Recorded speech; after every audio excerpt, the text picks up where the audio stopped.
Over the weekend, conflict in the Middle East intensified even more when Iran launched hundreds of missiles and drones towards Israel in an act of retaliation. It was in response to Israel's orchestrated attack on Iran on April 1st that killed 7 members of its Islamic Revolutionary Guard Corps, including 2 generals. For Israel, it successfully intercepted about 99% of the drones and missiles by shooting them down mid-air. The strikes resulted in no casualties, but did some damage to a military base and injured 1 child. While this was the first time Iran has directly attacked the Jewish state, it has prompted fears for what's to come and how Israel could retaliate even further. Joining me now to discuss this is former British Colonel Hamish de Bretton-Gordon. Hamish, thank you so much for your time today. In the last month alone, Israel has attacked Iran and Iran has attacked right back. Israel says it's more likely that they will retaliate again, but what do you think the chance is that they actually will, and how far do you think it will go? Well, I think we're in a really delicate situation at the moment, and the fact that the US is so heavily involved gives one some hope that actually we will come to the right resolution. You know, at the moment, Israel is regaining the sort of moral high ground. Iran, in effect, threw the kitchen sink at Israel, and virtually none of it got through. Israel has really been suffering a lack of support from around the world for what's happening in Gaza.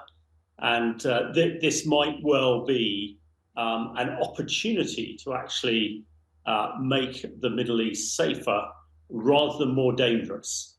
And it's very much up to Israel to what they do in the next few days, because the key thing that is happening globally is instability. Flights are avoiding the region.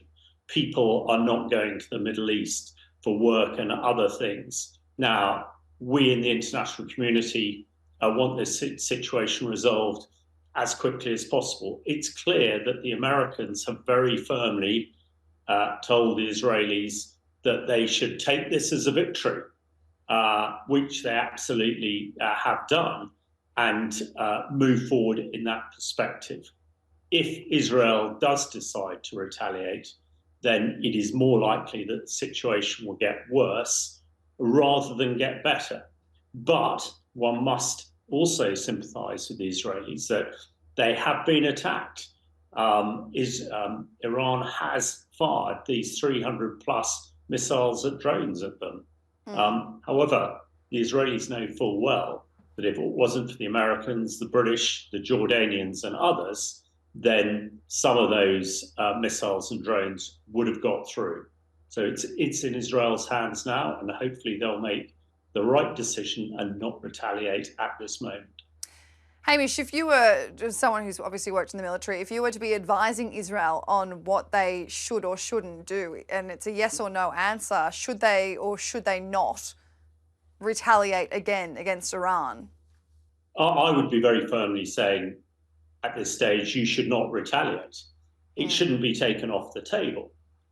It would appear that the Iranians are satisfied that honours are even, and that might sound a rather trite expression when one's talking about warfare and people being killed.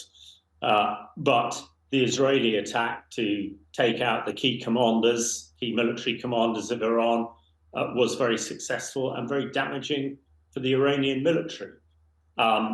The Iranian government are in a difficult position. They're unpopular and they're trying to flex their muscles. Let's not forget that Iran is at the root of a lot of evil in the Middle East.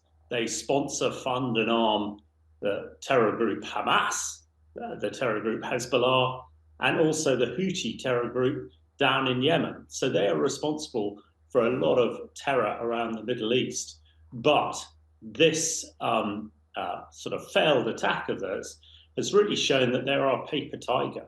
You know, militarily, they are probably no match for Israel on its own, and certainly with Israel's allies, as we've seen over the last 48 hours, they're very unlikely to achieve anything. So I think with Iran, in my opinion, put back in its box, I'd be strongly urging Israel not to retaliate any further, but not to take that completely off the table, because Iran needs to stay where it is, and this may be an opportunity for actually the international community, led by the United States, to pressure Iran to control their proxies, Hamas and Hezbollah, and also the Houthis, to stop fighting. So there is a potential this is an opportunity that, let's hope, all sides will seize it. Well, going back to what you were saying before, obviously we saw President Joe Biden telling Prime Minister Benjamin Netanyahu that the US will not partake in any retaliatory action in response to Iran's attack. That, coupled with the fact that David Cameron urged Israel to resist fighting back. Now, when you have the president of the country that's providing you with the most aid and then UK's foreign secretary saying back down, how can Israel kind of not take that seriously? Well, on the face of it, you would have thought they can't, and they must do exactly as suggested by the US and the British governments. But again, it's very difficult for us, if you're not Israeli, if you're not sat in Tel Aviv at the moment, to be demonstrative. At the end of the day, Iran has attacked them. Fortuitously, there very few casualties and very little damage. But I think that is the overriding thing. Israel without the US are in a much more difficult position than they are with the US. And at the end of the day, what Israel wants is stability in the region and no doubt a peace as soon as practically possible. But if the US pull out their support, I think Israel knows that it will be in a really tenuous and difficult position. If Israel does, decide to fight back against Iran, how will the situation actually change for the US and the UK? Will there be more involvement, or will they look at, especially the US, look at, pulling funding from helping Israel? Well, I think there are a number of things here. First of all, the US gives Israel a lot of military hardware and also a lot of financial support. Without it, Israel will be challenged. I mean, the UK is certainly less so, but there are certain British defence industries and armaments that Israel relies on as well. So without that support, they're again be in a difficult position. Now, you asked what sort of retaliation and the impact of it could be. Well, it's well known that Israel has a very powerful and capable air force, and they also have long-range missiles. And it's also pretty well known that the Iranians do not have an air defense system as comprehensive as and effective as the Israelis have. So it is likely that if Israel does decide to attack mainland Iran, then they are likely to get through and likely to be successful. And they could well hit some of the air bases where these missiles have been launched from, where a lot of the Iranian aircraft are.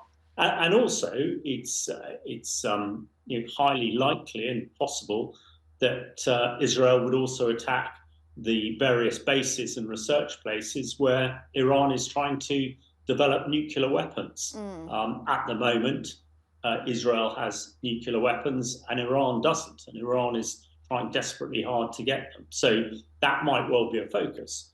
But with this happening, this could ignite other things. And one mustn't forget that the Russians are in the background. Putin is stirring this fire as much as he can because he wants the focus off what he's doing in Ukraine and the support from the US and others going to Israel. That entirely plays into his playbook. And if Israel does attack, as I suggested, that could bring in other players in the region as well, which is why I think most people who are looking at this, and of course the American government, the British government and others, are advising and encouraging very strongly that Israel does not retaliate at this stage. Well, Hamish, on the note of Putin and Russia, if the United States has literally funded this, dome to help shoot down these missiles entering to Israeli space, why would they not be putting the same kind of funding into helping Ukraine shoot down Russia's drones? We know that Russia is heavily reliant on these drones. Well, that is a really good point, and I think it's very timely to discuss it. because, as President Zelensky has said in the aftermath of the Iranian attack, why can't the international community, why can't NATO help Ukraine shoot down all these Russian drones and missiles, which in effect, it's the same scenario. You have Russia firing missiles and drones at civilian populations in Ukraine, as we've seen Iran firing missiles and drones at civilian population in Israel. And the US and the UK and others saw fit to help Israel knock down those drones. So I don't see why NATO, particularly the NATO European countries, can't do the same, because a lot of these missiles and drones are fired across the Black Sea in international airspace. So I see no reason why NATO ships and fighters can't do the same as they've done to shoot down the Iranian drones. Well, in February, there was an article from Foreign Affairs which was titled, "Only the Middle East Can Fix the Middle East." Is this a situation where the Western allies need to kind of drop out from involvement and advising? Well, I'm not sure. I think some time ago that expression might well hold some water, but this is a global situation now, and with the US, which is really the only superpower on the planet at the moment, so heavily involved. If the US withdrew, that I think would create a vacuum that would create more turmoil in the Middle East than help.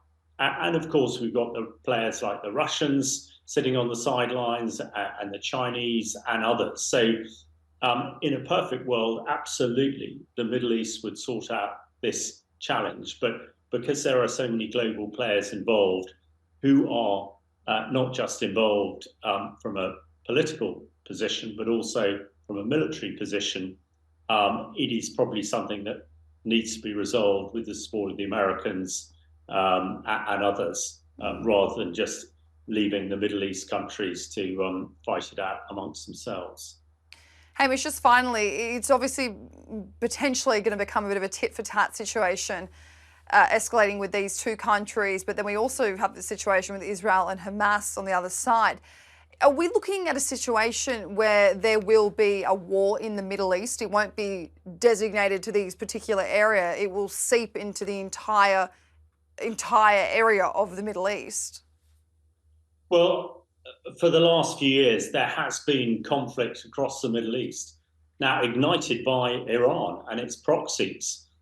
We've seen the Iranian proxies fighting with Islamic State and others in Iraq. We've seen Iranian proxies fighting with the Syrian government, actually against the own Syrian people. And of course, we have Iran's Hezbollah and Hamas fighting against the Israelis. So there has been a war as such across the Middle East for some time now, which is why one hopes that actually there is an opportunity, perhaps, with Iran on the ropes, to perhaps encourage Iran to take support away from its proxies and create a peace. So I think it could go either way, and probably the trump cards are with the Israelis at the moment. And let's hope they play those cards with a winning hand, rather than make a short-term dash to hit the Iranians again. Hey, Mr. Breton Gordon, thank you so much for your time today.